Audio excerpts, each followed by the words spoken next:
Good morning students. हम लोग पिछला क्लास में आपका सेमेस्टर यानी कि सेमेस्टर 2 में एक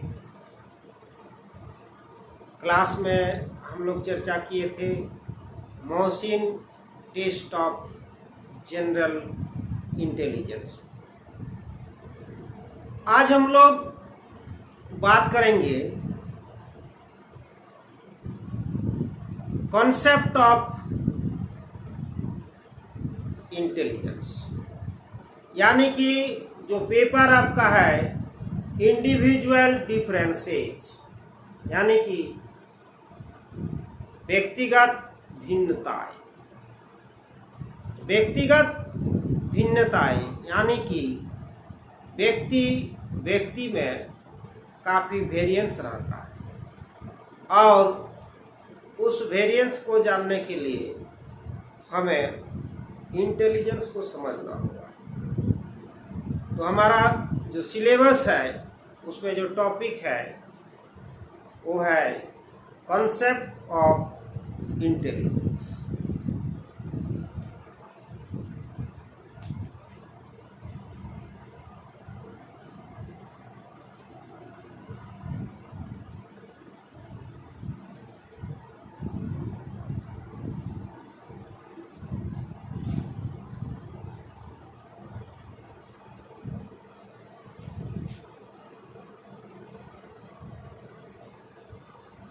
कॉन्सेप्ट ऑफ इंटेलिजेंस यानी कि बुद्धि का संप्रदाय।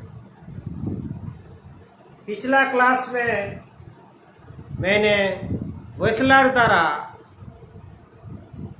जो परिभाषा दिया गया था बुद्धि के बारे में वो आपको हम बताया था। वो क्या था? Intelligence is the aggregate or global capacity of the individual। क्या था? Intelligence is the aggregate or global capacity of the individual to act purposefully, to think rationally and to deal effectively with his environment। यानी कि वातावरण में के साथ अच्छा से इफेक्टिवली जब हम लोग डील कर लेते हैं वो बुद्धिमान है। जो भी हमारे पास रिसोर्सेज है, जो भी संसाधन है, उस संसाधन के द्वारा हम लोग अच्छा से अपना जो चुनौती आता है यानी कि अपना प्रॉब्लम है उसका समस्या का समाधान कर लेते हैं। दैट इज बुद्धि। तो बुद्धि का जो परिभाषा है वो था, ये क्या है? Global capacity of the individual to act purposefully. हमारा जो पर्पस है उस पर्पस के साथ हम अपना एक्शन कर सके। टू थिंक रेशनली, अपना जो थॉट है, चिंतन, हम लोग विवेकपूर्ण चिंतन करने में सक्षम है। वो जो एबिलिटी है दैट इज इंटेलिजेंस।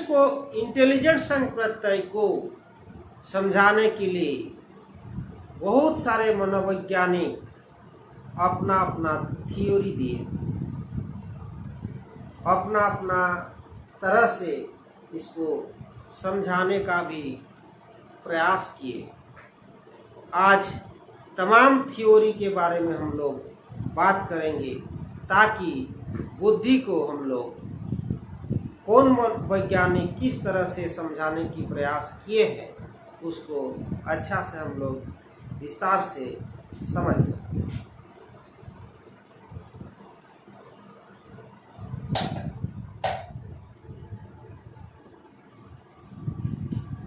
तो देखिए यहाँ है कॉन्सेप्ट और इंटेलिजेंस। अब इंटेलिजेंस को समझाने से पहले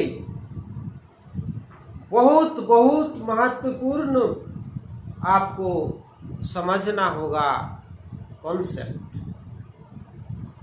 कुछ चीज़ें हैं जो कि आप क्लास 2 यानी कि 11th 12th में पढ़ चुके हैं। अब कौन कॉलेज में कैसा पढ़ाई हुआ है मुझे नहीं मालूम, लेकिन आपके समझने के लिए, आपको जानने के लिए, आगे आपको कोई दिक्कत नहीं हो, इसलिए मैं बुद्धि के साथ साथ कॉन्सेप्ट पर भी थोड़ा प्रकाश डाल देता हूँ। What is concept? Concept is an abstract idea. क्या? An abstract idea. अब व्हाट इज एब्स्ट्रैक्ट आगे हम बताएंगे एब्स्ट्रैक्ट क्या है। ये कॉन्सेप्ट को इस तरह से आप बोल सकते हैं, ए mental grouping of similar objects. A mental grouping of similar objects, ideas और एक्सपीरियंसेस। लिख दूं इसको, डेफिनेशन लिख लीजिए। ए मेंटल ग्रुपिंग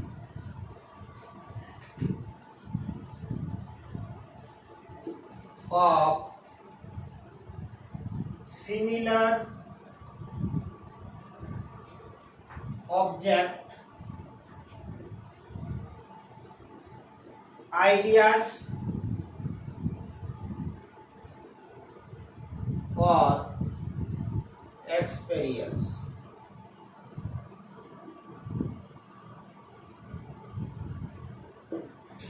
क्या है? A mental grouping of similar objects, ideas और experience। यानी कि एक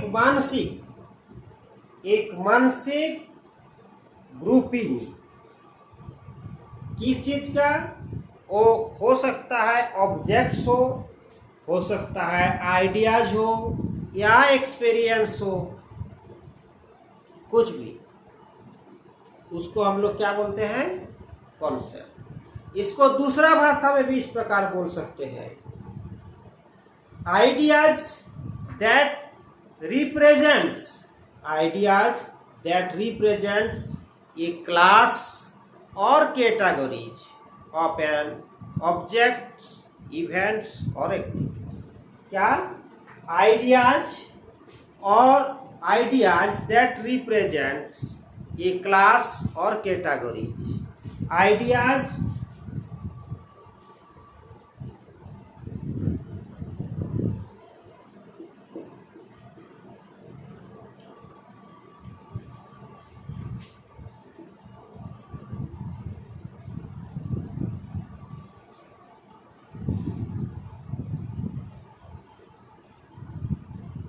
क्या है? Ideas that represents a class और कैटेगरीज ऑफ ऑब्जेक्ट,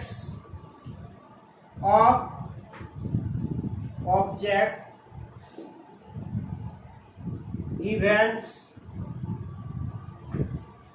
आइडियाज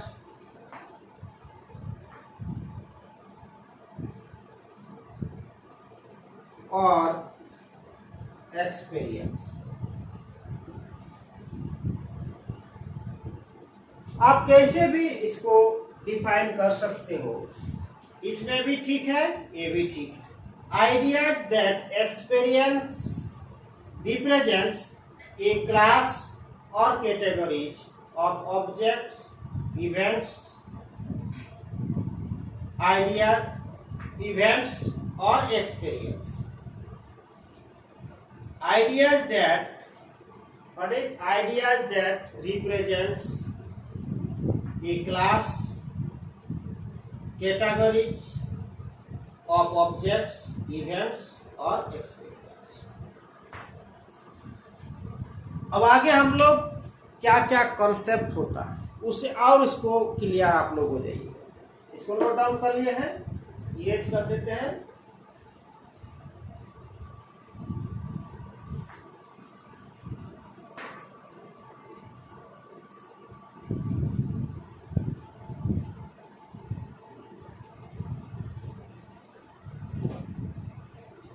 देखिए,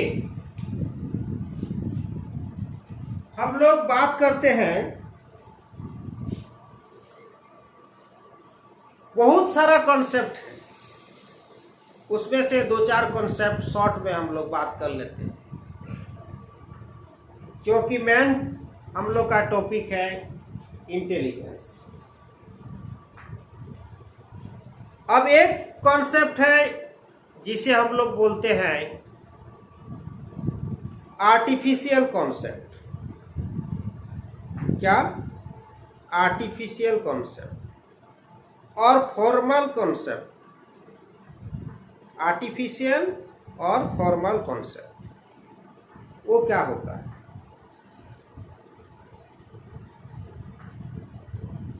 या उसे लॉजिकल कॉन्सेप्ट भी बोलते हैं। तीनों नाम से जाना जाता है। ध्यान से सुने, बड़ी इंपॉर्टेंट। क्या क्या? फॉर्मल,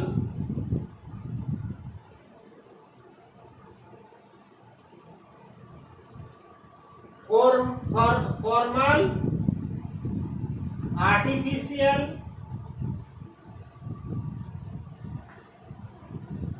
और लॉजिकल कॉन्सेप्ट।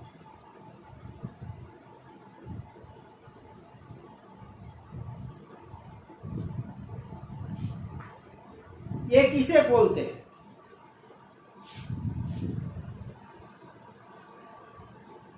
देखिए, इसका भी आप डेफिनेशन नोट करना चाहें तो कर लीजिए। क्या है? Concept that can be, concept that can be clearly defined by a set of rules, by a set of rules or properties।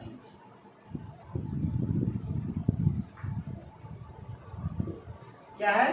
Concept that can be clearly defined by A set of rules और property. एक simple सा example आपको देते हैं जिससे आपको पूरा clear हो जाएगा कि what is the meaning of formal और आर्टिफिशियल और logical concept. Concept that can be clearly defined by a set of rules or property। इसका मतलब ये हुआ कि आप क्लियर कट एक ठोस नियम श्रृंखला के अंदर उसको आप डिफाइन कर सकते हैं। जैसे मान के चलिए, ये क्या है? This is a triangle. क्या है? एक त्रिभुज है, ठीक है ना? क्या है? त्रिभुज है। अब एक त्रिभुज कहलाने के लिए तीन भुजाओं की जरूरत है, 1 2 3, और 3 कोण की जरूरत है, और ये तीनों कोणों की योग होता है 360 डिग्री। अगर 1 2 3 प्रॉपर्टीज इसका होगा, that means that is a triangle. तो इस तरह से जो कॉन्सेप्ट होता है, जिसका एकदम प्रिसाइज होता है, सेट ऑफ एट्रीब्यूट्स होता है, उसे कहते हैं फॉर्मल। क्या कहते हैं? फॉर्मल कॉन्सेप्ट, फॉर्मल कॉन्सेप्ट, इसी को आर्टिफिशियल कॉन्सेप्ट, इसी को लॉजिकल कॉन्सेप्ट कहा जाता है। और एक होता है कि नेचुरल कॉन्सेप्ट। नेचुरल कॉन्सेप्ट क्या होता है, उसका भी डेफिनेशन आप लिख लो। ये समझ चुके हैं ना, फॉर्मल का एक सेट ऑफ रूल्स होगा, एकदम क्लियर कट बाउंड्रीज होगा, क्लियर कट डेफिनेशन होगा। लेकिन जो नेचुरल कॉन्सेप्ट होगा उसका ऐसा सेट ऑफ रूल्स नहीं होगा, उसका क्लियर कट डेफिनेशन नहीं होगा, उसका क्लियर कट बाउंड्रीज नहीं होगा। क्या है natural concept? Concept that are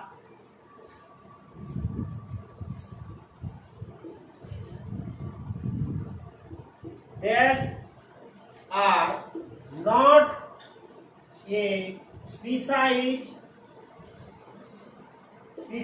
set of attributes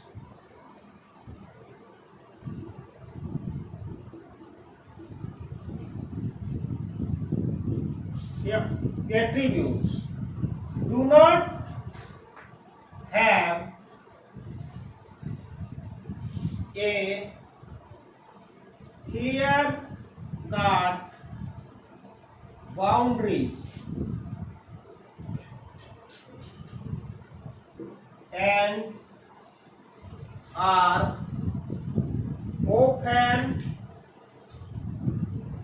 often defined by prototype.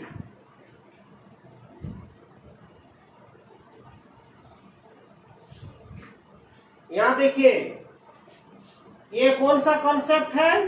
Natural concept.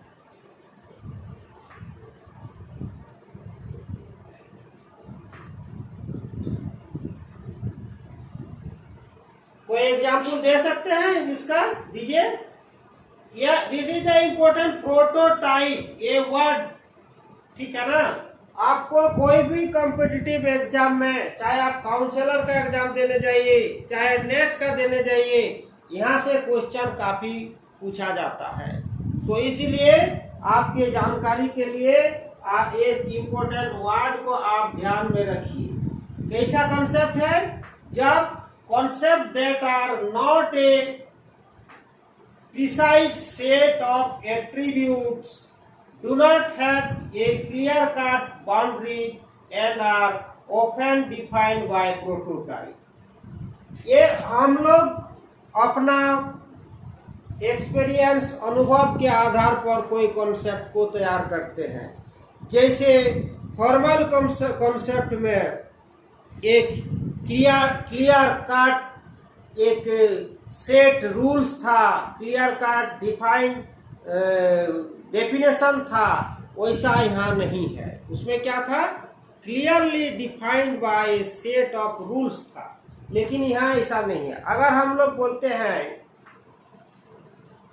पीला आम, पका हुआ आम पीला होता है, यानी कि पीला हो गया मतलब ये पक गया है आम। क्या है? आम पक गया। कोई जरूरी नहीं है कि पक गया है तो उसको पीला ही होना चाहिए। कच्चा दिखने में लगेगा लेकिन उसको अंदर से पका हुआ भी रहता, ऐसा भी आम होता है। लेकिन अगर हम बोलेंगे गोल है, गोल है तो ऑरेंज जैसा भी गोल हो सकता है और एप्पल जैसा भी गोल हो सकता है। तो उसमें कोई क्लियर कट डेफिनेशन नहीं है, लेकिन अपने आधार पर उसको गोल बोला जाता है, मिलता जुलता, दैट इज नेचुरल कॉन्सेप्ट। ठीक है। अब दो कॉन्सेप्ट आप लोग जान गए। सबसे पहला क्या था?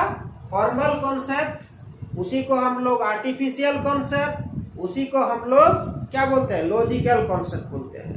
दूसरा नेचुरल कॉन्सेप्ट। अब और तीन कॉन्सेप्ट आपको हम बताते हैं।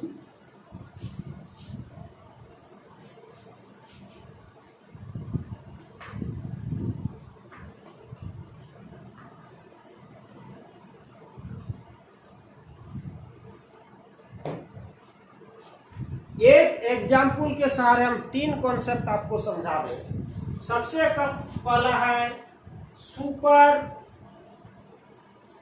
ऑर्डिनेट, फिर क्या है बेसिक लेवल टाइप एंड सब ऑर्डिनेट।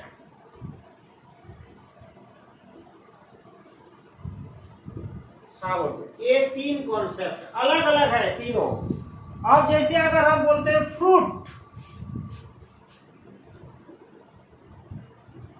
क्या है फ्रूट, तो फ्रूट हो गया सुपर ऑर्डिनेट।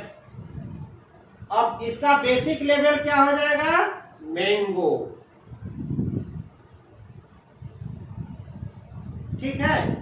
और इसका सब ऑर्डिनेट क्या हो जाएगा लंगड़ा,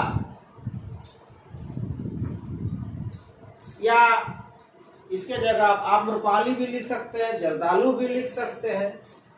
तो क्या है ये जो फ्रूट है हो गया सुपर ऑर्डिनेट, उसका बेसिक लेवल हो गया मैंगो, ठीक है ना, और सब ऑर्डिनेट हो गया लंगड़ा। तो ये 3 तरह का कॉन्सेप्ट हो गया। तो उधर 2 इधर 3 5, ठीक है।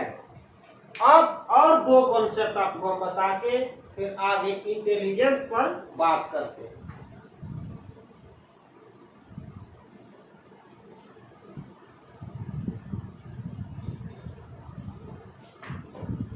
देखिए, एक होता है एब्स्ट्रैक्ट और एक होता है कॉन्क्रीट। कॉन्क्रीट एब्स्ट्रैक्ट को हिंदी में क्या बोलते हैं अमूर्त, अमूर्त, और कंक्रीट को मूर्त, ठीक है ना। अमूर्त किसे कहते हैं? अमूर्त जैसे एक एग्जांपल दीजिए, जैसे जो कि आपके सामने कोई वस्तु के रूप में नहीं है। कंक्रीट क्या है? कैन रजिस्टर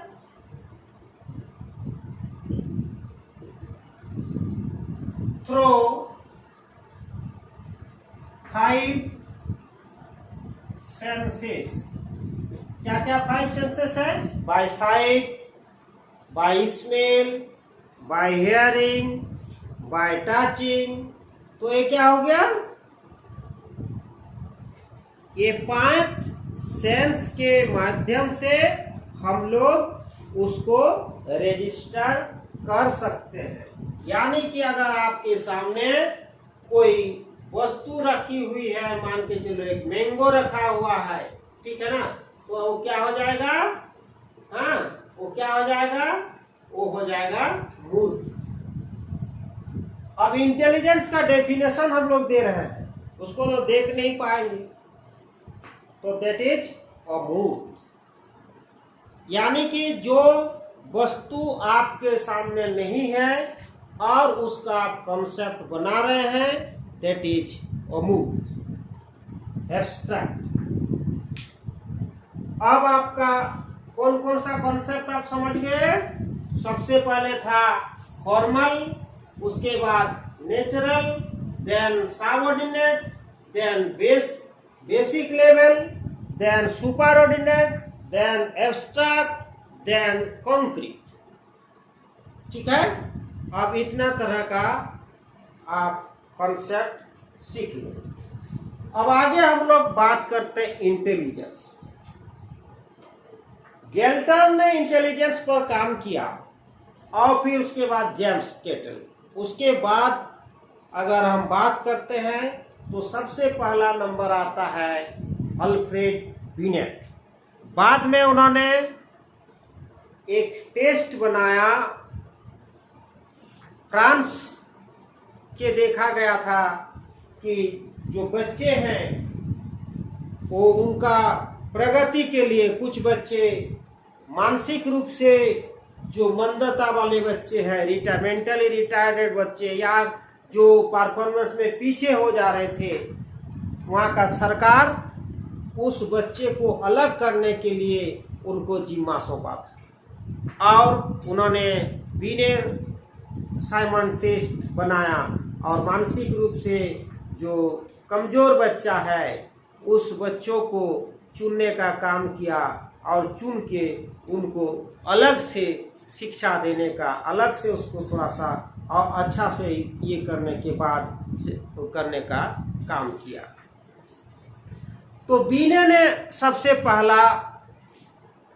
बीने ने जो कॉन्सेप्ट इसका इंटेलिजेंस का दिया, उनका मानना था कि इंटेलिजेंस, उनका जो थ्योरी था, उनका थ्योरी को हम नाम हुआ यूनिफैक्टर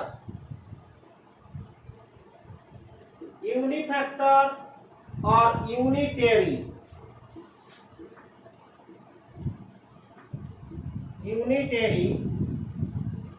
और सिंगल फैक्टर।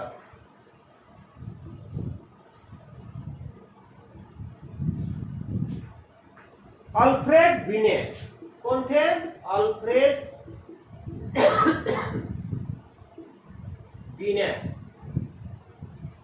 BINET, लेकिन उच्चारण होगा बीने। तो अल्फ्रेड बीने ने जो इंटेलिजेंस का थ्योरी दिया 1904 में, उनका थ्योरी का नाम है यूनिफैक्टर, यूनिटरी, सिंगल फैक्टर और मोनार्किक थ्योरी भी बोला जाता है। उनका मानना था कि intelligence is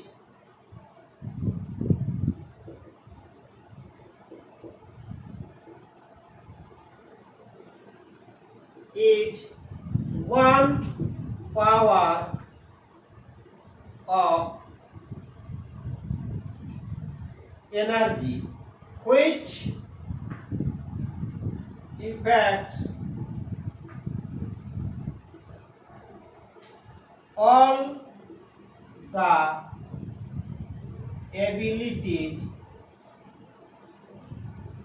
of an individual। क्या उनका मानना था कि जो बुद्धि है वो एक पावर ऑफ एनर्जी है, जो कि हमारा सारा क्षमता, एक व्यक्ति का सारा क्षमता को प्रभावित करता है। बहुत दिन तक इनका थ्योरी चला। बाद में क्या हुआ, ये पाया गया if a person good in mathematics, यह देखा गया कि if a person good in mathematics they may not be good in science और आर्ट्स। कोई एक व्यक्ति है, वो अगर मैथ में अच्छा है तो कोई जरूरी नहीं है कि साइंस में वो अच्छा है। ग्रेट साइंटिस्ट थे चार्ल्स डार्विन, लेकिन उनका हैंडराइटिंग काफी खराब। ऐसा बहुत सारा प्रमाण मिला, जिसके कारण बाद के जो मनोवैज्ञानिक लोग आए, उन्होंने इनका थ्योरी को रिजेक्ट कर दिया और इनका थ्योरी को फेल माना गया, क्योंकि बुद्धि में खाली एक तत्व से, उन लोग का मानना था कि बुद्धि खाली एक तत्व से नहीं बना है, बुद्धि में और कोई तत्व है और कोई फैक्टर। इनके बाद चार्ल्स स्पेयरमैन ने एक थ्योरी दिया, जिसको हम लोग टू फैक्टर थ्योरी, यानी कि जी फैक्टर और एस फैक्टर के बारे में जानते हैं। अब जानते हैं चार्ल्स स्पेयरमैन का क्या थ्योरी था।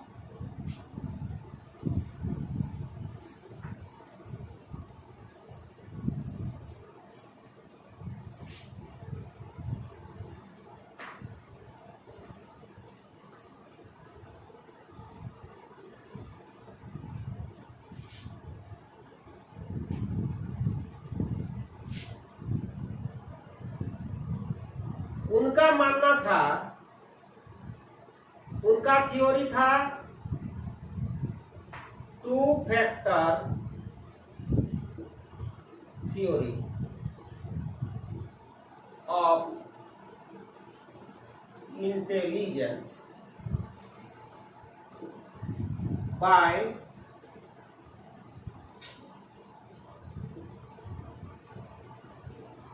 Spearman। इन्होंने बोला कि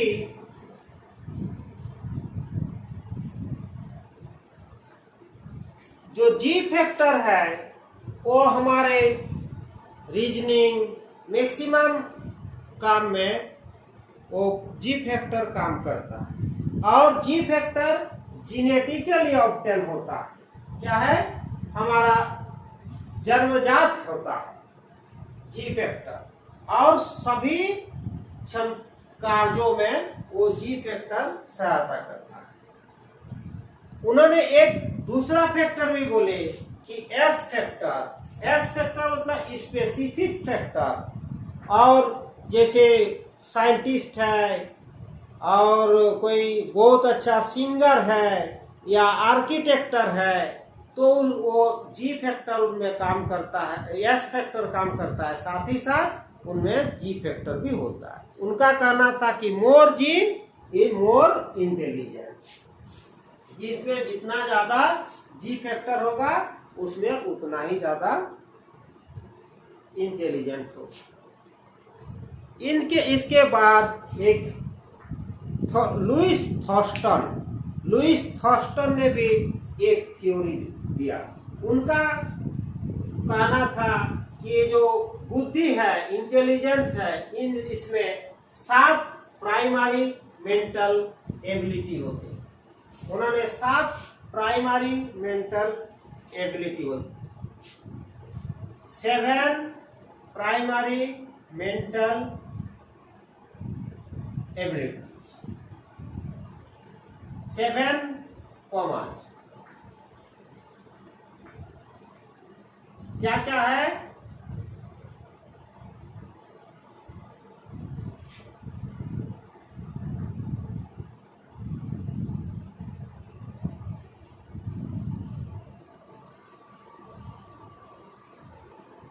memory,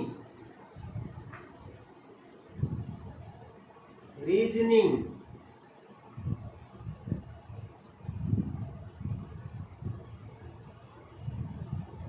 special ability, perceptual speed,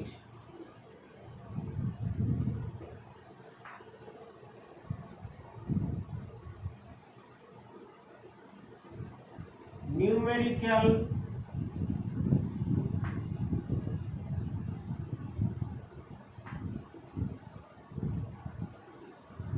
abilities, verbal comprehension,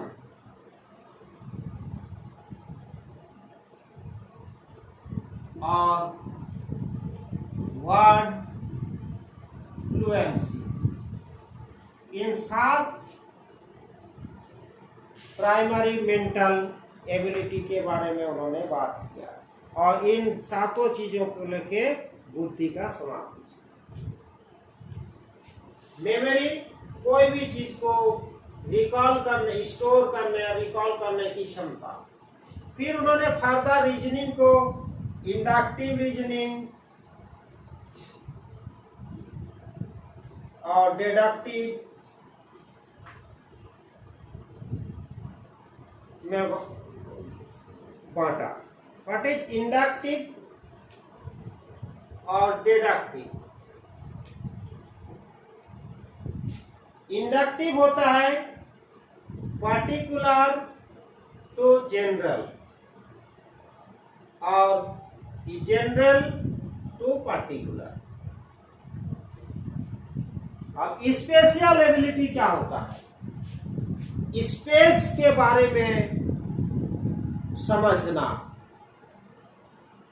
जैसे कोई पायलट है, अब हवाई जहाज चलाने के लिए उसको स्पेस का अंदाजा होना चाहिए, या कोई कार ड्राइव कर रहा है इतने जगह है, अब उतने ही जगह पर उसको कैसे ठीक से वो गाड़ी को ले जाएगा, दैट इज उसका स्पेशल एबिलिटी। परसेप्चुअल स्पीड, कोई भी चीज को देख के परसीव करके तुरंत परसीव करने का क्षमता। न्यूमेरिकल एबिलिटीज, इसी को मैथमेटिकल एबिलिटीज, नंबर से गुना भागा जोड़ा जल्दी जल्दी कर सकता है।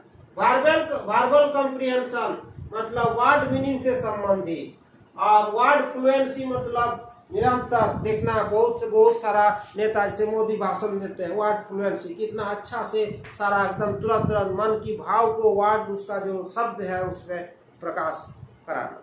तो ये 7 प्राइमरी मेंटल एबिलिटी के बारे में बात। कॉम्पिटिटिव क्वेश्चन में आपका ऑब्जेक्टिव क्वेश्चन में ऐसा आ सकता है, जैसे इसमें से कोई 3 उठाए हैं और कोई बाहर से एगो कोई वर्ड दे दिए, उसमें कौन सा 7 प्राइमरी मेंटल एबिलिटी में नहीं आता है, ऐसा क्वेश्चन रहेगा। इसे कौन सा 7 प्राइमरी मेंटल एबिलिटी में नहीं आता। तो आपको अगर ये याद होगा तभी आप वो क्वेश्चन कर पाएंगे, इसलिए बढ़िया से आप इसको नोट डाउन करिए और याद रखिए। नेक्स्ट हम लोग बात करते हैं very very important Sternberg triarchic theory of intelligence. इसके पहले हम आपको इंटरपर्सनल रिलेशन में, आपको नहीं, सेमेस्टर 3 में हम पढ़ाए, ठीक है। आप लोग जब सेमेस्टर 3 में पढ़ोगे तो इंटरपर्सनल स्किल में, इंटरपर्सनल रिलेशन में, इंटरपर्सनल अट्रैक्शन में वो लव थ्योरी है स्टर्नबर्ग ने 7 टाइप्स ऑफ लव के बारे में उन्होंने वर्णन किए। तो आज हम लोग ट्रायर्किक थ्योरी ऑफ इंटेलिजेंस पढ़ेंगे।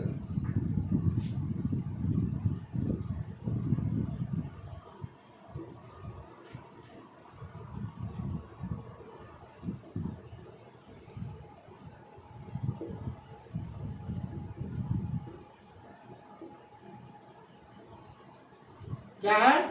Robert Sternberg, Robert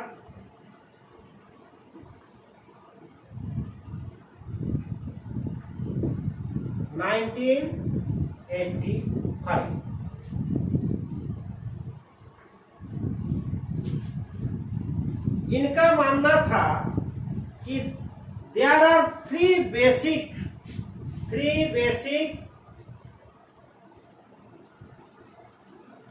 form of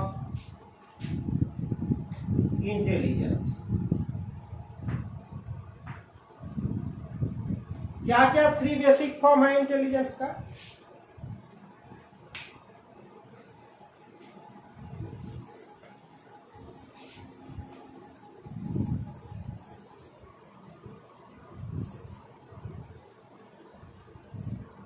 सबसे पहला है एनालिटिकल। क्या है? एनालिटिकल, इसी को बोलते हैं कॉम्पोनेंशियल।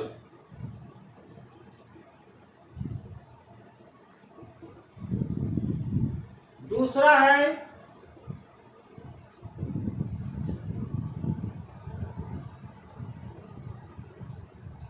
एनालिटिकल को ही हम लोग क्या बोलते हैं?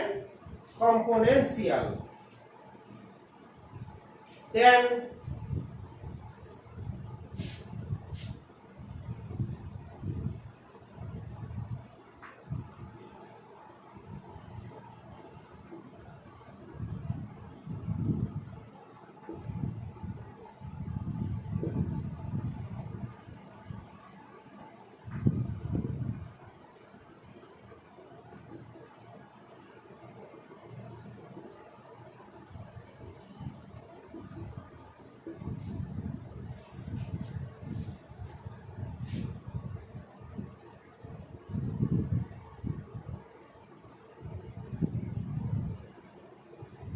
ये तीन तरह का है। एनालिटिकल, उसी को कंपोनेंशियल बोलते हैं, एक्सपीरियंशियल, इसी को क्रिएटिव बोलते हैं, और कॉन्टेक्सचुअल, इसी को प्रैक्टिकल बोलते हैं। ठीक है। एनालिटिकल मतलब जिसको हम लोग एनालिसिस करते हैं, जैसे कोई भी हम लोग जब शोध करते हैं तो उसमें जो डेटा आता है उसको एनालिसिस करते हैं। कंपोनेंट क्या क्या उसमें कंपोनेंट है उसको समझते हैं। एक्सपीरियंशियल इसी को बोलते हैं क्रिएटिव, कोई भी नया चीज, नोवेल चीज जब हम लोग करने जाते हैं, समझते हैं, दैट इज क्रिएटिव। और कॉन्टेक्सचुअल मतलब प्रैक्टिकल। ठीक है। अब क्या कॉन्टेक्स्ट है, उसको सोशल इंटेलिजेंस भी हम लोग बोलते हैं। तो एक तीन कॉन्सेप्ट की बात उन्होंने किया, तीन फॉर्म की बात। कौन? Robert Sternberg.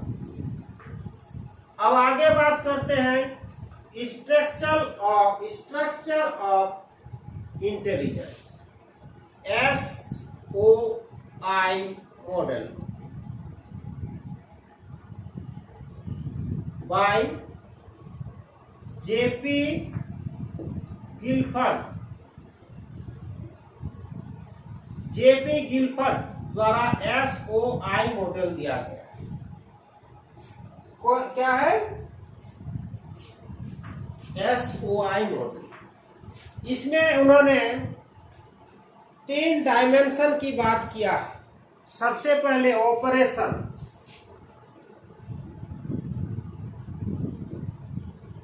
फिर कंटेंट और फिर product.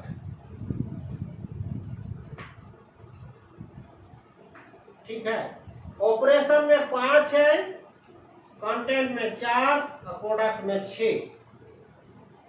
5 into 4 into 6 is equal to 120। ठीक है। ऑपरेशन में क्या क्या है? सबसे पहले है cognition, then memory, then divergent think production,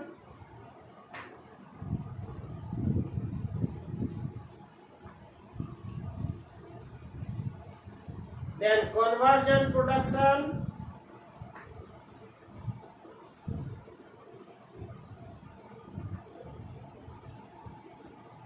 then evaluation। ठीक है। 1 2 3 4 एंड 5। इसमें है आपका ऑडियो विजुअल, फिर सिंबॉलिक, फिर सिमेंटिक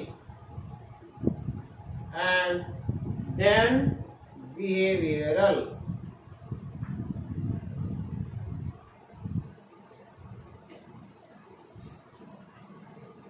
वन टू 3 4। अब इधर 6 है, unit, class, relation, system, transformation,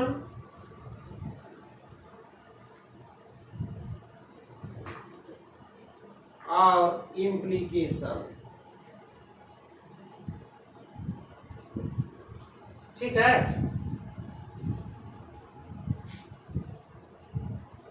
देखिए, अब जैसे कॉग्निशन, एक हम स्टोरी बता के आपको याद करने का तरीका बता दें। मान के चलिए आपने कोई एक कपड़ा खरीदने के लिए कपड़े की दुकान में गए हो। ठीक है। अब दुकानदार 10-15 ठो कपड़ा साड़ी निकाल के दे दिया, देखो इसमें से चूज। उसमें से बहुत सारा साड़ी देखते देखते आपको एक साड़ी आप उसका आप मन में आपका बैठ गया, दैट इज कॉग्निशन। देन वो जो साड़ी आपको याद रहेगा जरूर, that is memory. Next diversion production. What is diversion production?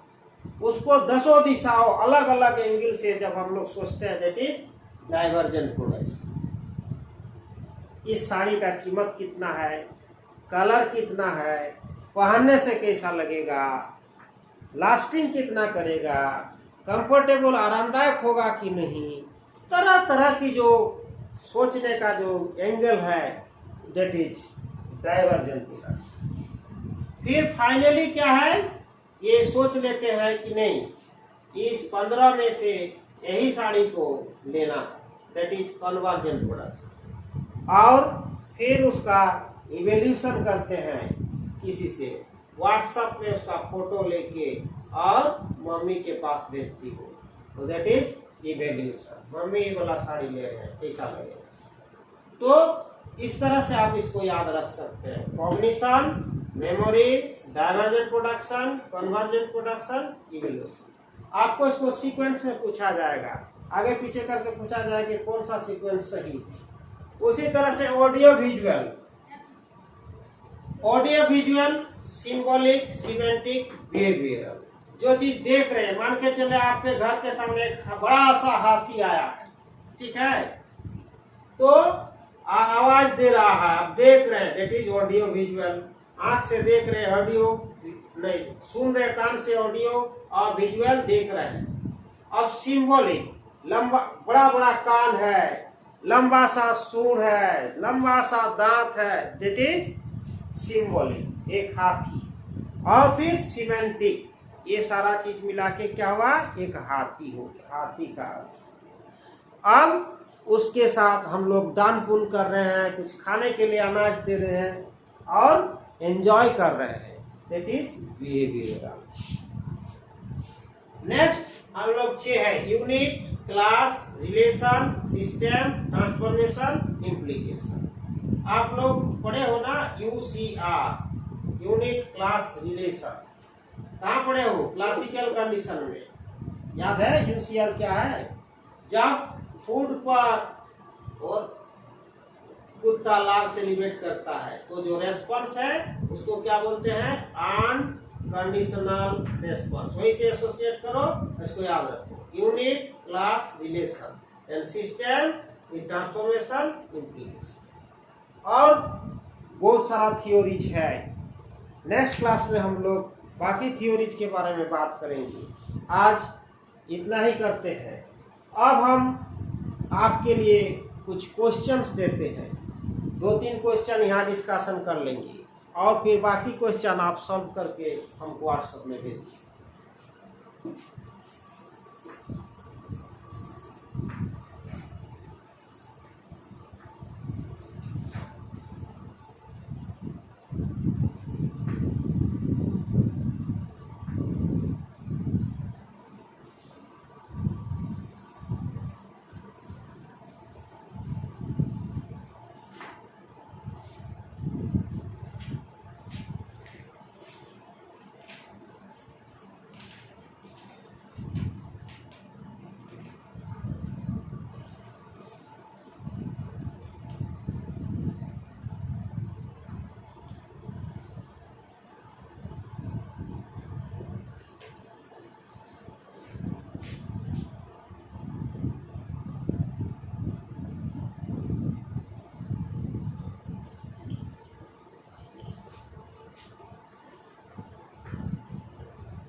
देखिए question number 1, mental grouping of similar objects, events or people is called cognition, concept, prototype or thinking. क्या होगा? mental grouping of similar objects, events or people is called, अभी थोड़ा देर पहले बताएं, concept. Natural concepts are based on prototype, a set of rules, schemas, proposition. क्या होगा? Natural concepts are based on prototypes, a set of rules, schemas, proposition. Prototypes, अगर ये set of rules, यहाँ अगर आपका फॉर्मल कॉन्सेप्ट देता तो ये सेट ऑफ रूल्स होता, यहाँ क्या नेचुरल दिया है इसीलिए प्रोटोटाइप। इरेज करते हैं।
ठीक है,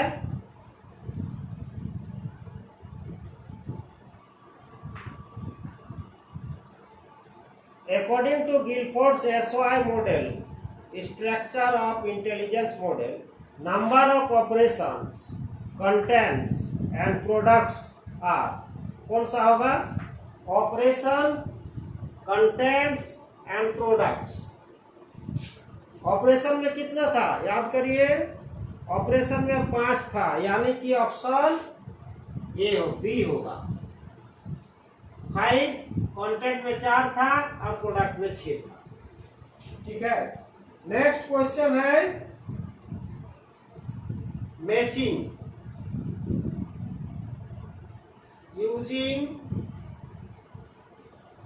Sternberg theory, match list 1 with list 2.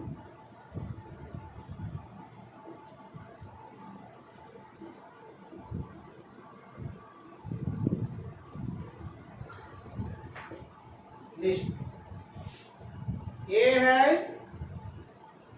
एक्सपेरिएंशियल,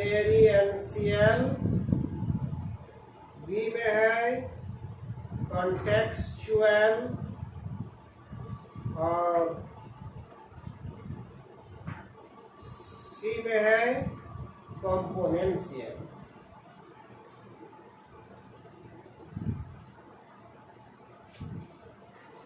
इधर नंबर 1 एनालिटिकल,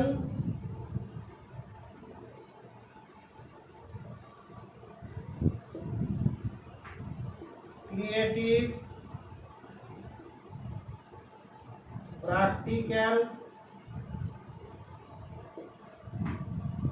और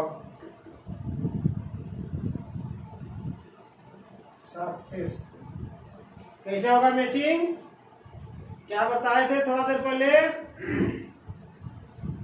एनालिटिक एल क्या होगा?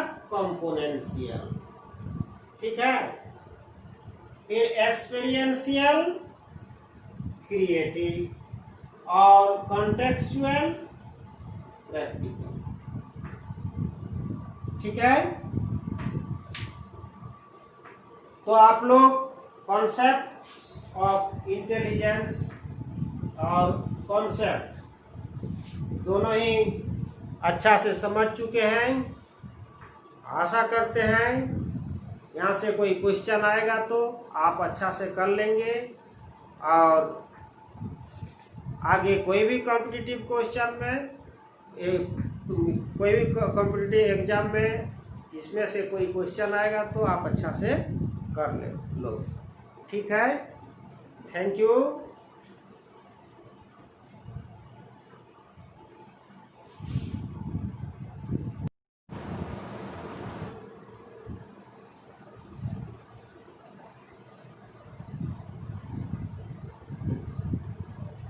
Good morning students. हम लोग पिछला क्लास में आपका सेमेस्टर यानी कि सेमेस्टर 2 में एक क्लास में हम लोग चर्चा किए थे मोहसिन टेस्ट ऑफ जनरल इंटेलिजेंस। आज हम लोग बात करेंगे कॉन्सेप्ट ऑफ इंटेलिजेंस, यानी कि जो पेपर आपका है इंडिविजुअल डिफरेंसेस, यानी कि व्यक्तिगत भिन्नताएं। व्यक्तिगत भिन्नताएं यानी कि व्यक्ति में काफ़ी वेरिएंस रहता है, और उस वेरिएंस को जानने के लिए हमें इंटेलिजेंस को समझना होगा। तो हमारा जो सिलेबस है उसमें जो टॉपिक है वो है कॉन्सेप्ट ऑफ इंटेलिजेंस।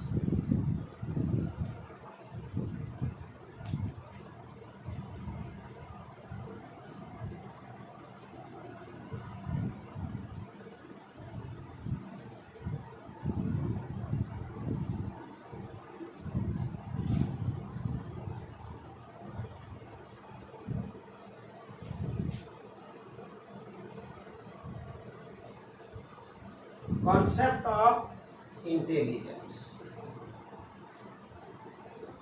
यानी कि बुद्धि का संप्रदाय। पिछला क्लास में मैंने वेस्लर द्वारा जो परिभाषा दिया गया था बुद्धि के बारे में वो आपको हम बताया था। वो क्या था? Intelligence is the aggregate or global capacity of the individual. क्या था? Intelligence is the aggregate or global capacity of the individual to act purposefully, to think rationally and to deal effectively with his environment। यानी कि वातावरण में के साथ अच्छा से इफेक्टिवली जब हम लोग डील कर लेते हैं वो बुद्धिमान है। जो भी हमारे पास रिसोर्सेज है, जो भी संसाधन है, उस संसाधन के द्वारा हम लोग अच्छा से अपना जो चुनौती आता है यानी कि अपना प्रॉब्लम है उसका समस्या का समाधान कर लेते हैं, दैट इज बुद्धि। तो बुद्धि का जो परिभाषा है वो था, ये क्या है, global capacity of the individual to act purposefully. हमारा जो पर्पस है उस पर्पस के साथ हम अपना एक्शन कर सके, टू थिंक रेशनली, अपना जो थॉट है, चिंतन हम लोग विवेकपूर्ण चिंतन करने में सक्षम है, वो जो एबिलिटी है दैट इज इंटेलिजेंस। इंटेलिजेंट संग प्रत्यय को समझाने के लिए बहुत सारे मनोवैज्ञानिक अपना अपना थियोरी दिए, अपना अपना तरह से इसको समझाने का भी प्रयास किए। आज तमाम थियोरी के बारे में हम लोग बात करेंगे ताकि बुद्धि को हम लोग कौन वैज्ञानिक किस तरह से समझाने की प्रयास किए हैं उसको अच्छा से हम लोग विस्तार से समझ सकें।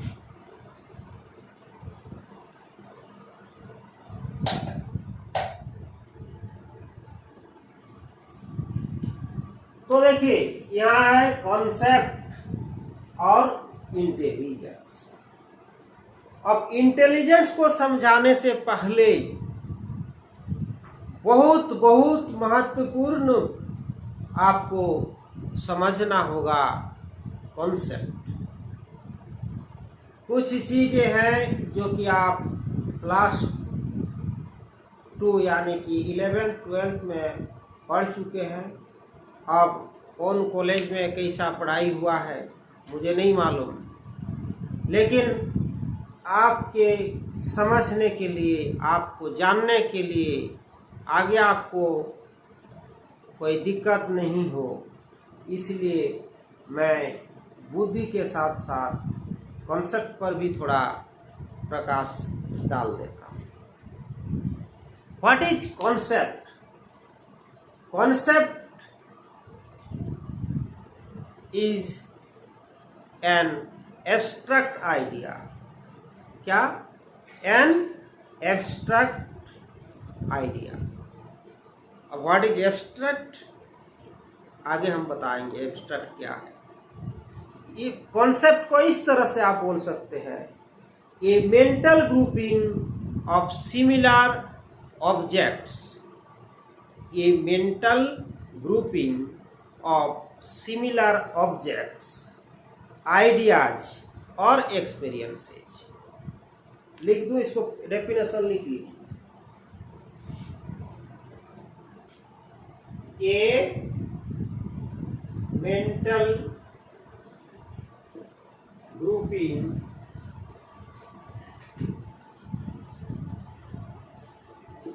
of similar object, ideas और experience।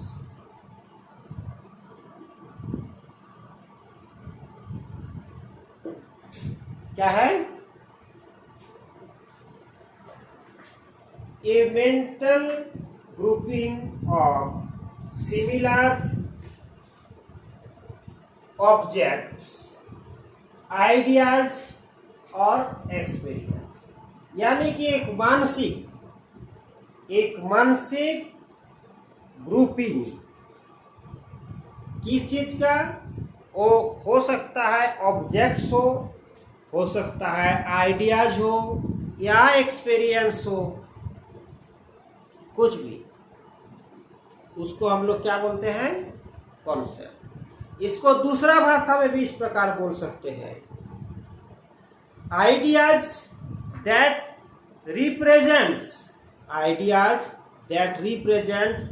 ए क्लास और categories of an objects, events और एक्टिविटी।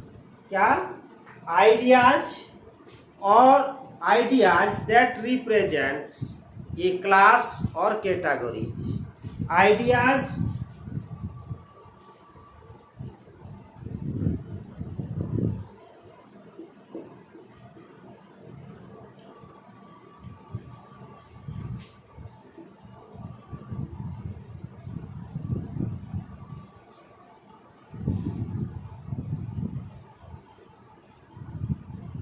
क्या है? Ideas that represents a class or categories of objects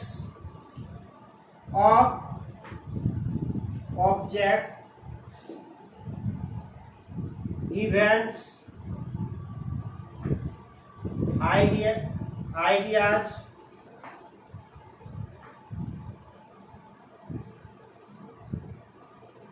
और एक्सपीरियंस। आप कैसे भी इसको डिफाइन कर सकते हो, इसमें भी ठीक है, ये भी ठीक है। Ideas that experience represents a class और categories of objects, events, idea, events और experience. Ideas that, what is ideas that represents a class, categories of objects, events और experience। अब आगे हम लोग क्या क्या कॉन्सेप्ट होता है उससे और इसको क्लियर आप लोग हो जाइए। इसको नोट डाउन कर लिए हैं, EH कर देते हैं।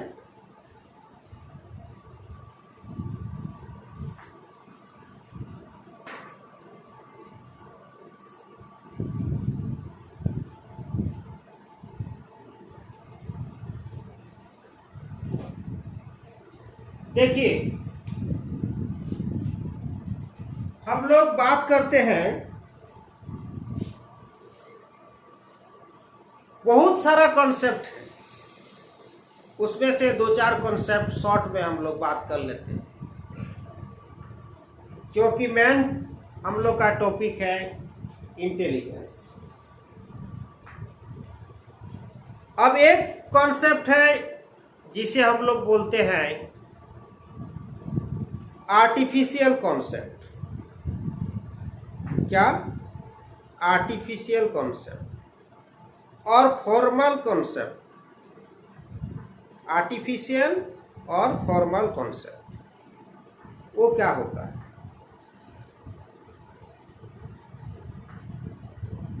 या उसे लॉजिकल कॉन्सेप्ट भी बोलते हैं। तीनों नाम से जाना जाता है, ध्यान से सुने, बड़ी इंपॉर्टेंट। क्या क्या? फॉर्मल,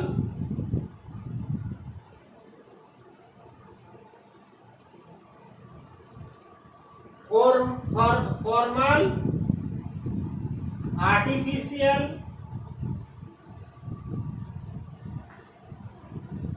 और लॉजिकल कॉन्सेप्ट।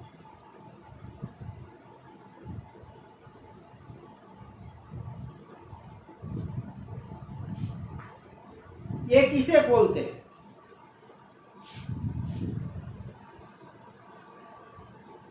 देखिए, इसका भी आप डेफिनेशन नोट करना चाहें तो कर लीजिए। क्या है? Concept that can be, concept that can be clearly defined by a set of rules, by a set of rules or properties।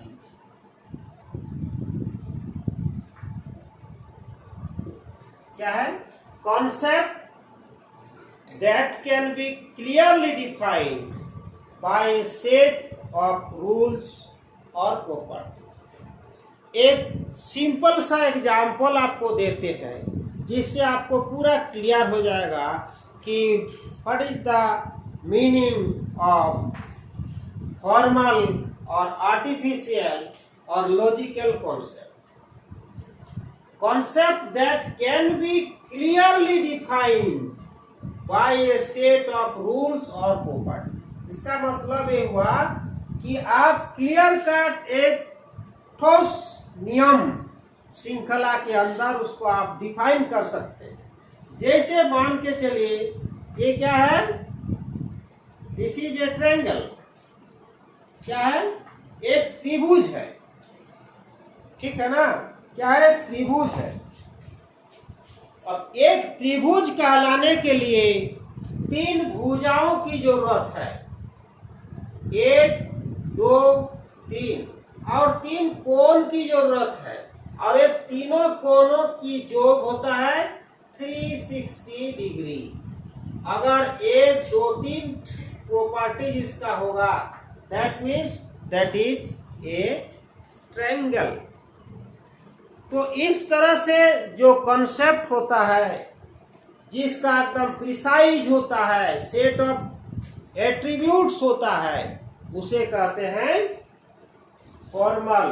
क्या कहते हैं, फॉर्मल कॉन्सेप्ट, फॉर्मल कॉन्सेप्ट। इसी को आर्टिफिशियल कॉन्सेप्ट, इसी को लॉजिकल कॉन्सेप्ट कहा जाता है। और एक होता है कि नेचुरल कॉन्सेप्ट। नेचुरल कॉन्सेप्ट क्या होता है, उसका भी डेफिनेशन आप लिख लो। ये समझ चुके हैं ना, फॉर्मल का एक सेट ऑफ रूल्स होगा, एकदम क्लियर कट बाउंड्रीज होगा, क्लियर कट डेफिनेशन होगा। लेकिन जो नेचुरल कॉन्सेप्ट होगा उसका ऐसा सेट ऑफ रूल्स नहीं होगा, उसका क्लियर कट डेफिनेशन नहीं होगा, उसका क्लियर कट बाउंड्रीज नहीं होगा। क्या है natural concept, concept that are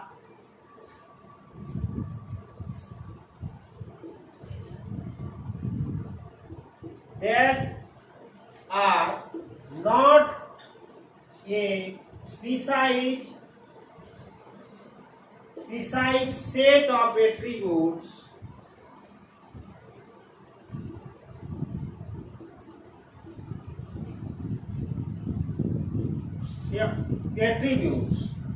do not have a clear cut boundaries and are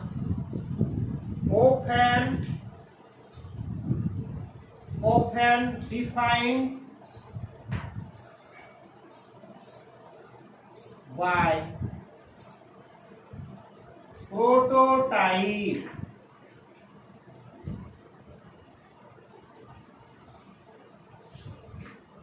यहां देखिए ये कौन सा कॉन्सेप्ट है, नेचुरल कॉन्सेप्ट।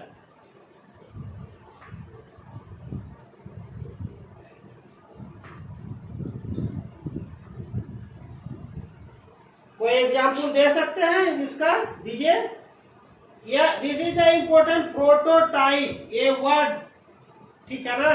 आपको कोई भी कॉम्पिटिटिव एग्जाम में, चाहे आप काउंसलर का एग्जाम देने जाइए, चाहे नेट का देने जाइए, यहाँ से क्वेश्चन काफी पूछा जाता है। तो इसीलिए आपके जानकारी के लिए आप ये इम्पोर्टेंट वर्ड को आप ध्यान में रखिए। कैसा कॉन्सेप्ट है, जब concept that are not a precise set of attributes, do not have a clear cut boundaries and are often defined by prototype। ये हम लोग अपना एक्सपीरियंस, अनुभव के आधार पर कोई कॉन्सेप्ट को तैयार करते हैं।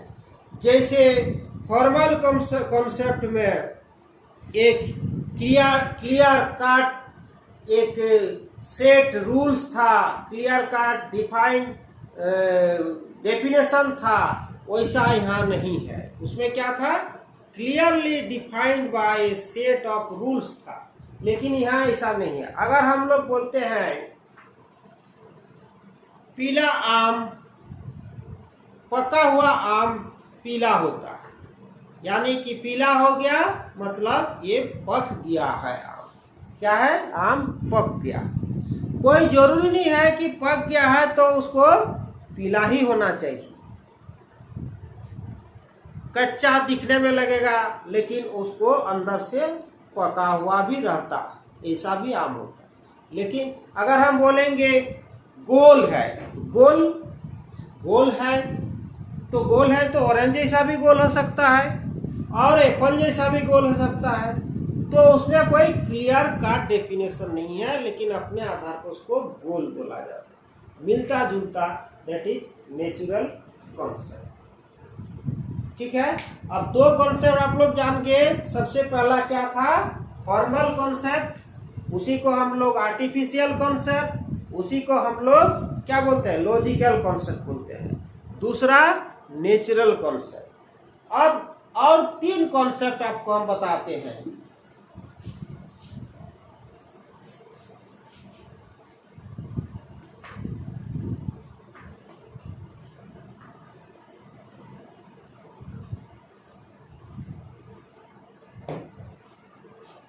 एक एग्जाम्पल के सहारे हम तीन कॉन्सेप्ट आपको समझा देंगे। सबसे पहला है सुपर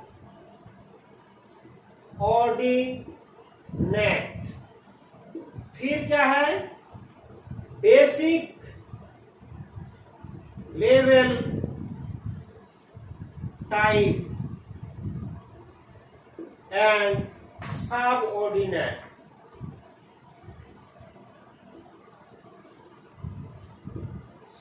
ये तीन कॉन्सेप्ट अलग अलग है तीनों। अब जैसे अगर हम बोलते हैं फ्रूट, क्या है, फ्रूट, तो फ्रूट हो गया सुपर ऑर्डिनेट। अब इसका बेसिक लेवल क्या हो जाएगा, मैंगो। ठीक है, और इसका सबऑर्डिनेट क्या हो जाएगा, लंगड़ा, या इसके जगह आप आम्रपाली भी लिख सकते हैं, जर्दालू भी लिख सकते हैं। तो क्या है, ये जो फ्रूट है हो गया सुपर ऑर्डिनेट, उसका बेसिक लेवल हो गया मैंगो, ठीक है ना, और सब ऑर्डिनेट हो गया लंगड़ा। तो ये तीन तरह का कॉन्सेप्ट हो गया। तो उधर दो, इधर तीन, पांच। ठीक है, अब और दो कॉन्सेप्ट आपको हम बता के फिर आगे इंटेलिजेंस पर बात करते हैं।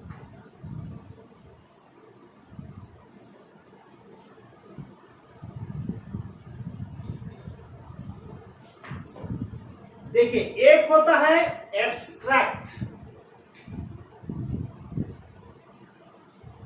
और एक होता है कॉन्क्रीट।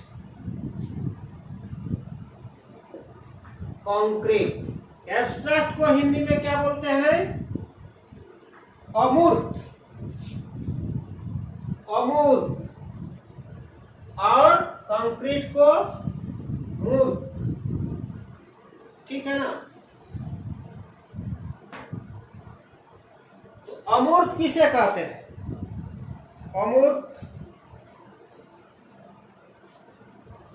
जैसे एक एग्जांपल दीजिए, जैसे जो कि आपके सामने कोई वस्तु के रूप में नहीं है। कंक्रीट क्या है, कैन रजिस्टर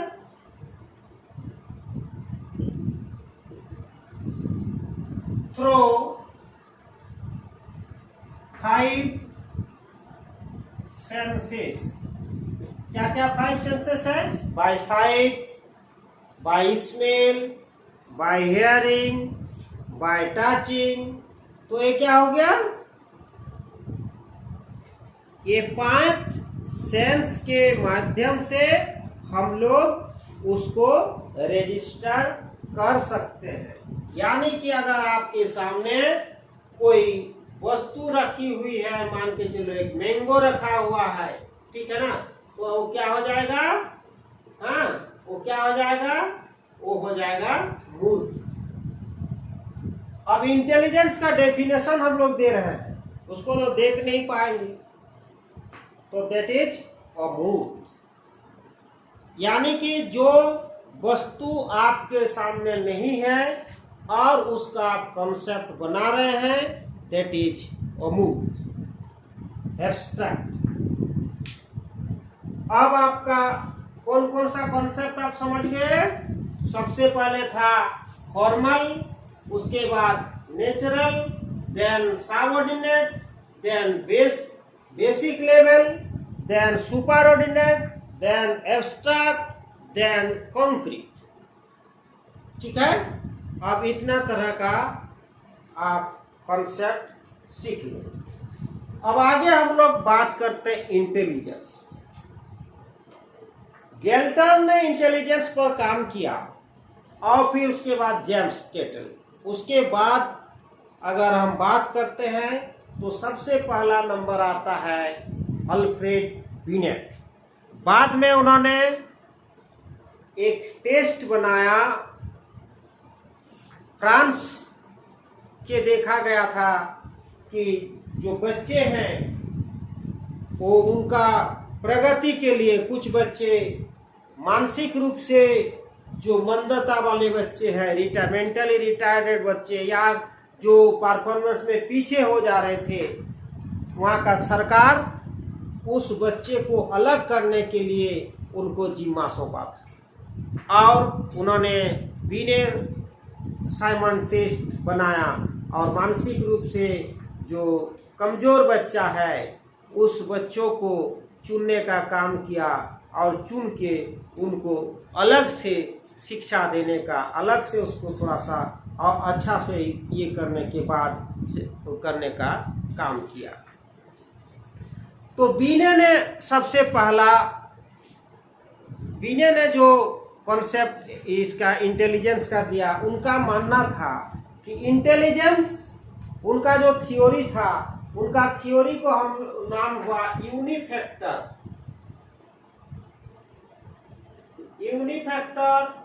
और यूनिटरी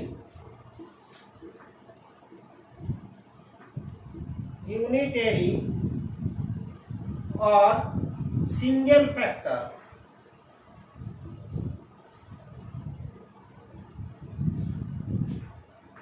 अल्फ्रेड बिनेट कौन थे? अल्फ्रेड बिनेट, BINET, लेकिन उच्चारण होगा बिनेट। तो अल्फ्रेड बिने ने जो इंटेलिजेंस का थ्योरी दिया 1904 में, उनका थ्योरी का नाम है यूनिफैक्टर, यूनिटरी, सिंगल फैक्टर और मोनार्किक थ्योरी भी बोला जाता है। उनका मानना था कि intelligence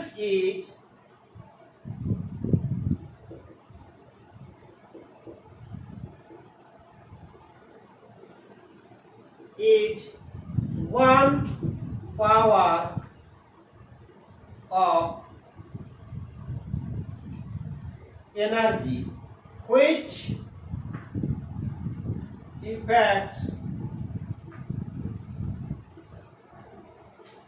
all the abilities of an individual. क्या उनका मानना था कि जो बुद्धि है वो एक पावर ऑफ एनर्जी है, जो कि हमारा सारा क्षमता, एक व्यक्ति का सारा क्षमता को प्रभावित करता है। बहुत दिन तक इनका थ्योरी चला। बाद में क्या हुआ,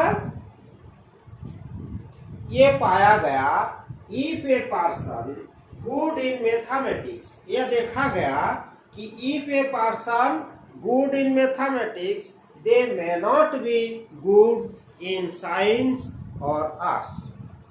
कोई एक व्यक्ति है, वो अगर मैथ में अच्छा है तो कोई जरूरी नहीं है कि साइंस में वो अच्छा है।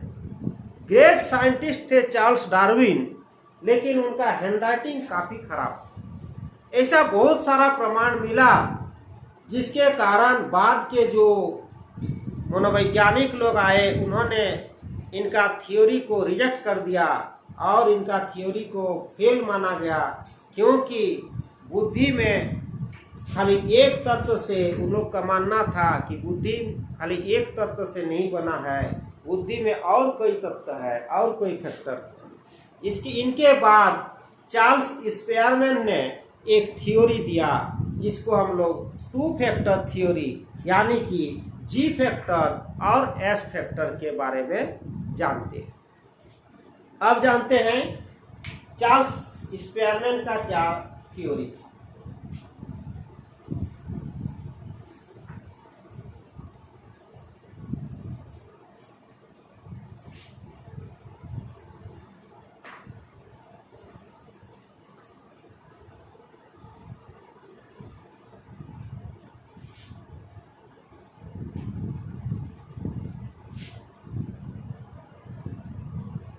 उनका मानना था,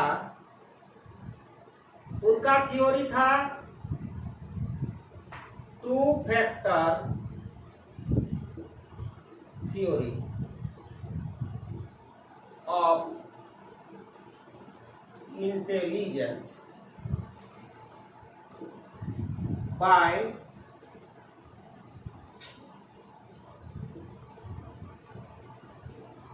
स्पेयरमैन। इन्होंने बोला कि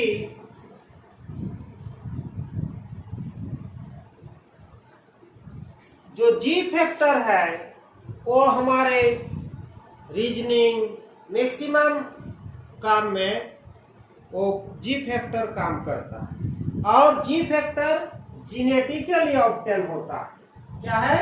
हमारा जन्मजात होता है जी फैक्टर, और सभी कार्यों में वो जी फैक्टर सहायता करता है। उन्होंने एक दूसरा फैक्टर भी बोले कि एस फैक्टर मतलब स्पेसिफिक फैक्टर। और जैसे साइंटिस्ट है और कोई बहुत अच्छा सिंगर है या आर्किटेक्टर है, तो वो जी फैक्टर उनमें काम करता है, एस फैक्टर काम करता है, साथ ही साथ उनमें जी फैक्टर भी होता है। उनका कहना था कि मोर जी इज मोर इंटेलिजेंट, जिसमें जितना ज्यादा जी फैक्टर होगा उसमें उतना ही ज्यादा इंटेलिजेंट होगा। इसके बाद एक लुइस थॉर्स्टन ने भी एक थ्योरी दिया। उनका कहना था कि जो बुद्धि है, इंटेलिजेंस है, इसमें 7 प्राइमरी मेंटल एबिलिटी होती है। उन्होंने 7 प्राइमरी मेंटल एबिलिटी होती है, 7 प्राइमरी मेंटल एबिलिटी, 7 कॉमर्स। क्या क्या है?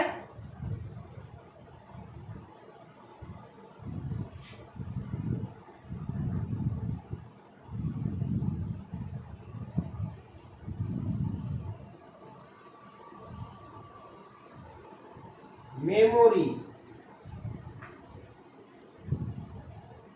Reasoning,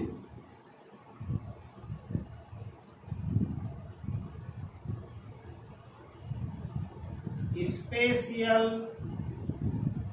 ability, perceptual speed,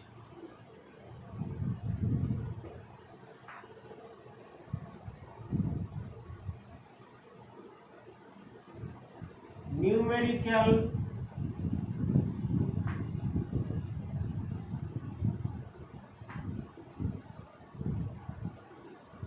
abilities, verbal comprehension,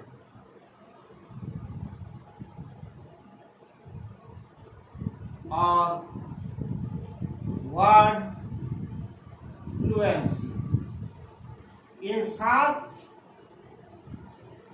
primary mental ability के बारे में उन्होंने बात किया और इन 7 चीजों को लेके बुद्धि का समावेश। मेमोरी, कोई भी चीज को रिकॉल करने, स्टोर करने, रिकॉल करने की क्षमता। फिर उन्होंने फर्दर रीजनिंग को इंडक्टिव रीजनिंग और डिडक्टिव में बांटा। व्हाट इज इंडक्टिव और डिडक्टिव? इंडक्टिव होता है पर्टिकुलर टू जनरल और जनरल टू पर्टिकुलर। अब स्पेशल एबिलिटी क्या होता है?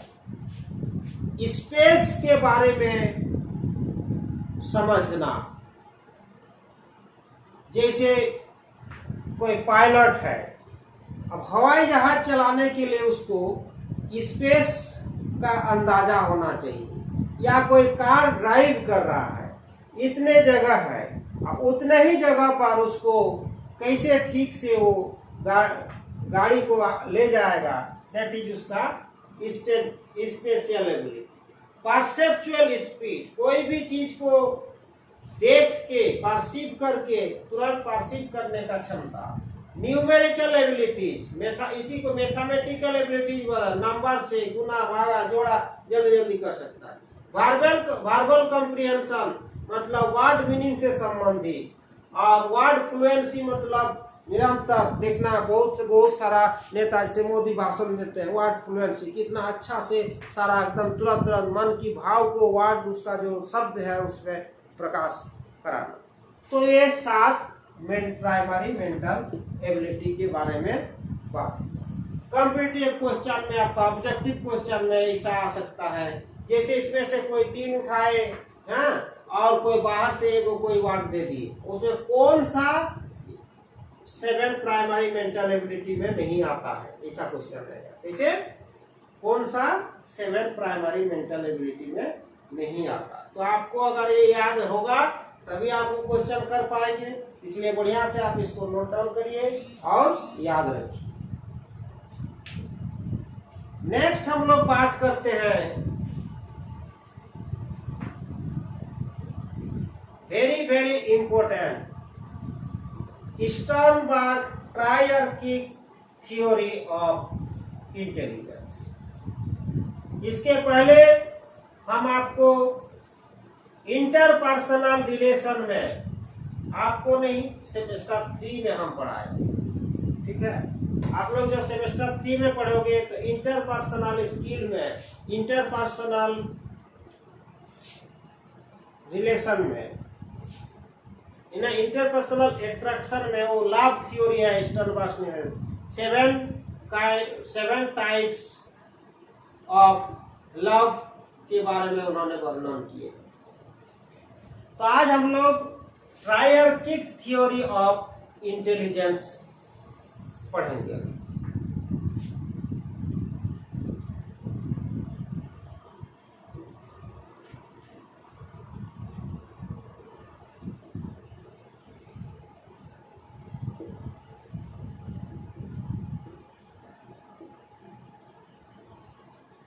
क्या है? रॉबर्ट स्टर्नबर्ग, रॉबर्ट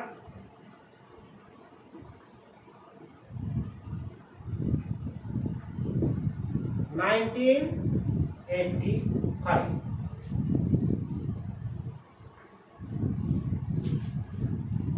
इनका मानना था कि देयर आर 3 बेसिक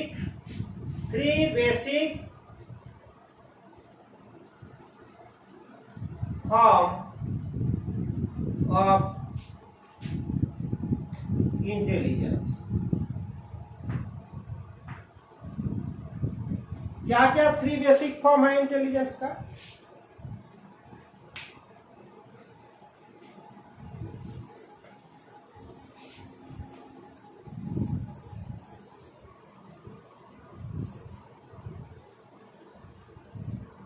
सबसे पहला है एनालिटिकल। क्या है?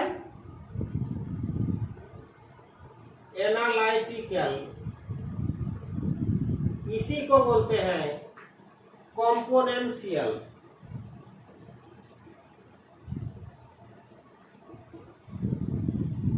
दूसरा है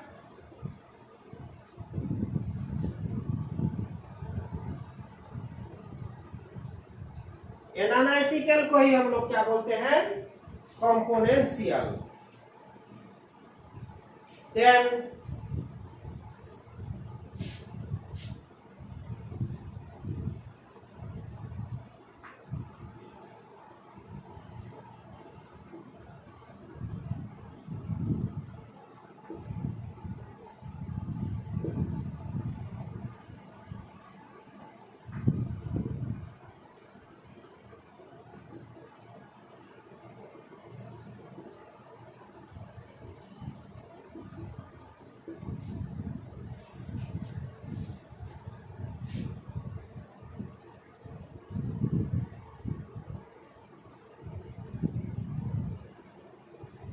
ये 3 तरह का है। एनालिटिकल, उसी को कॉम्पोनेंशियल बोलते हैं। एक्सपीरियंशियल, इसी को क्रिएटिव बोलते हैं। और कॉन्टेक्सचुअल, इसी को प्रैक्टिकल बोलते हैं। ठीक है। एनालिटिकल मतलब जिसको हम लोग एनालिसिस करते हैं। जैसे कोई भी हम लोग जब शोध करते हैं तो उसमें जो डेटा आता है उसको एनालिसिस करते हैं। कंपोनेंट क्या क्या उसमें कंपोनेंट है उसको समझते हैं। एक्सपीरियंशियल, इसी को बोलते हैं क्रिएटिव। कोई भी नया चीज, नोवेल चीज जब हम लोग करने जाते हैं, समझते हैं, दैट इज क्रिएटिव। और कॉन्टेक्सचुअल मतलब प्रैक्टिकल। ठीक है। अब क्या कॉन्टेक्स्ट है उसको सोशल इंटेलिजेंस भी हम लोग बोलते हैं। तो एक 3 कॉन्सेप्ट की बात उन्होंने किया, 3 फॉर्म की बात। कौन? Robert Sternberg. अब आगे बात करते हैं structure of intelligence, SOI model by JP Gilford. JP Gilford द्वारा SOI मॉडल दिया गया है। क्या है? SOI model. इसमें उन्होंने 3 डायमेंशन की बात किया है। सबसे पहले ऑपरेशन,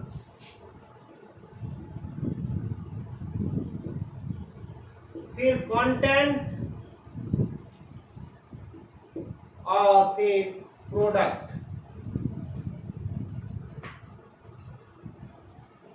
ठीक है। ऑपरेशन में 5 है, कंटेंट में 4 और प्रोडक्ट में 6। 5 into 4 into 6 is equal to 120। ठीक है। ऑपरेशन में क्या क्या है? सबसे पहले है cognition, then memory, then divergent think production,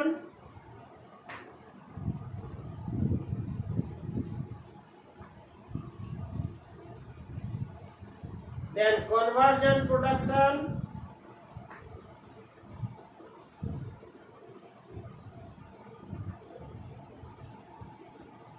then evaluation। ठीक है। 1 2 3 4 एंड 5। इसमें है आपका ऑडियो विजुअल, फिर सिंबॉलिक, फिर सिमेंटिक एंड देन बिहेवियरल।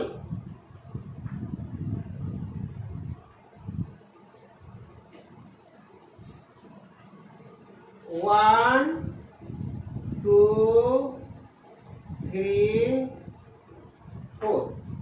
अब इधर 6 है। यूनिट, क्लास, रिलेशन,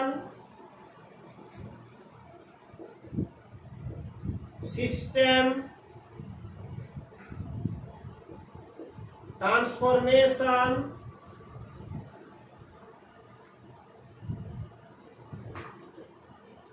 और इम्प्लीकेशन। ठीक है।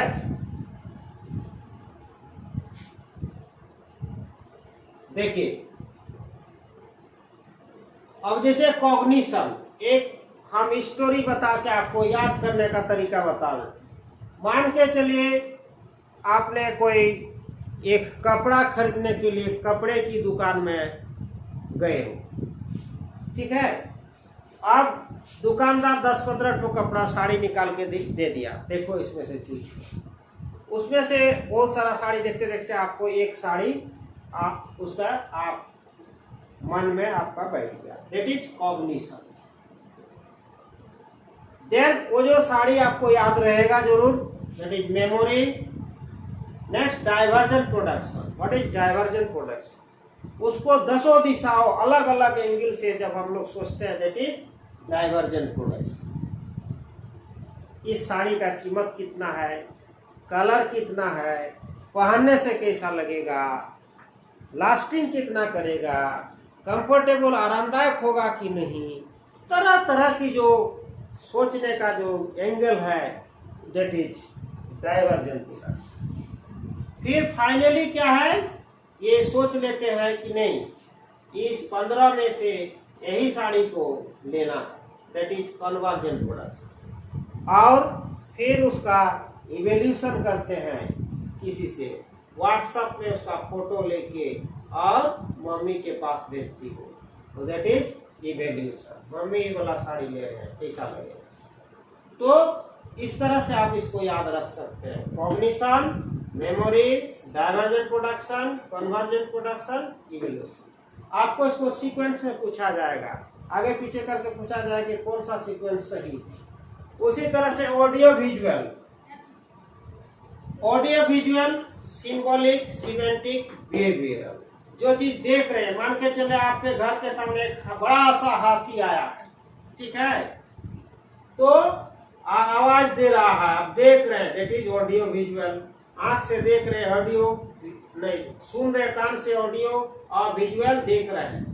अब सिंबॉलिक, लंबा बड़ा बड़ा कान है, लंबा सा सूंड है, लंबा सा दांत है, दैट इज सिंबॉलिक, एक हाथी।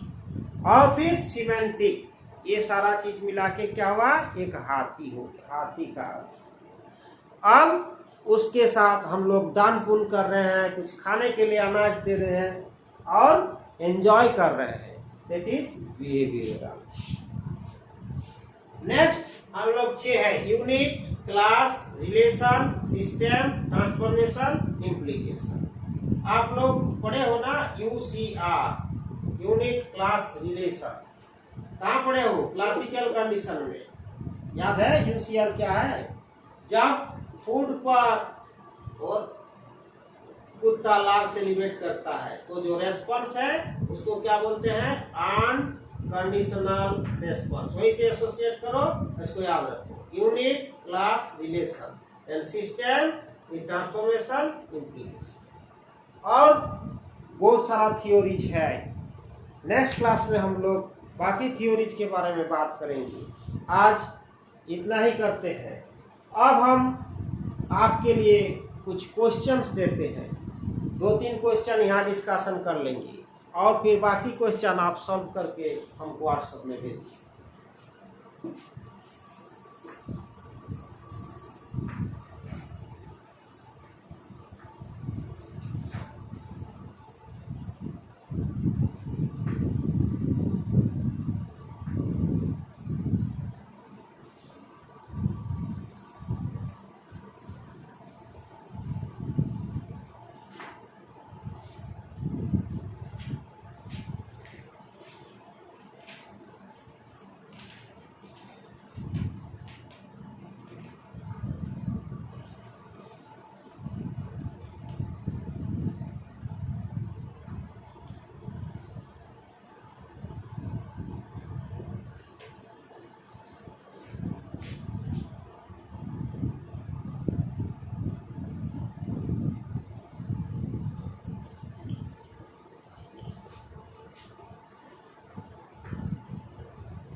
देखिए question number 1, mental grouping of similar objects, events or people is called cognition, concept, prototype or thinking. क्या होगा? mental grouping of similar objects, events or people is called, अभी थोड़ा देर पहले बताएं, concept. Natural concepts are based on prototype, a set of rules, schemas, proposition. क्या होगा? Natural concepts are based on prototypes, a set of rules, schemas, proposition. Prototypes, अगर ये set of rules, यहाँ अगर आपका फॉर्मल कॉन्सेप्ट देता तो ये सेट ऑफ रूल्स होता, यहाँ क्या नेचुरल दिया है इसीलिए प्रोटोटाइप। इरेज करते हैं।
ठीक है,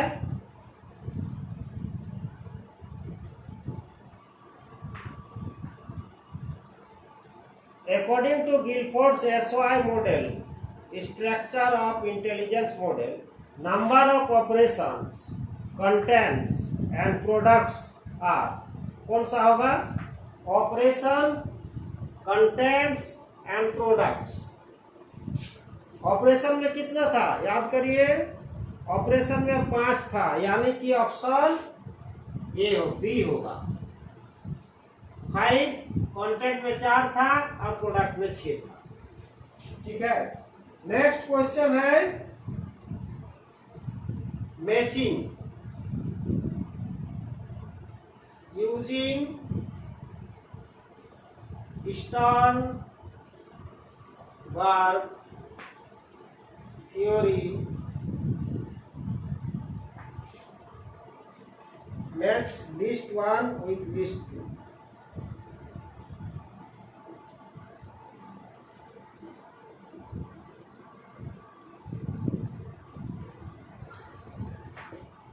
लिस्ट ए है एक्सपेरिएंशियल, बी में है कॉन्टेक्चुअल और सी में है कंपोनेंशियल।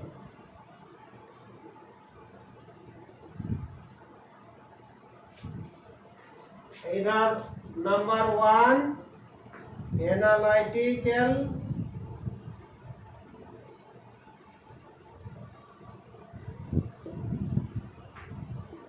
क्रिएटिव, प्रैक्टिकल और सक्सेसफुल। कैसे होगा मैचिंग? क्या बताए थे थोड़ा देर पहले? एनालिटिक एल क्या होगा? कंपोनेंशियल, ठीक है। फिर एक्सपीरियंशियल क्रिएटिव और कॉन्टेक्चुअल प्रैक्टिकल, ठीक है। तो आप लोग कॉन्सेप्ट ऑफ इंटेलिजेंस और कॉन्सेप्ट दोनों ही अच्छा से समझ चुके हैं। आशा करते हैं यहाँ से कोई क्वेश्चन आएगा तो आप अच्छा से कर लेंगे, और आगे कोई भी कॉम्पिटिटिव क्वेश्चन में, कोई भी कॉम्पिटिटिव एग्जाम में इसमें से कोई क्वेश्चन आएगा तो आप अच्छा से कर ले लो, ठीक है। Thank you.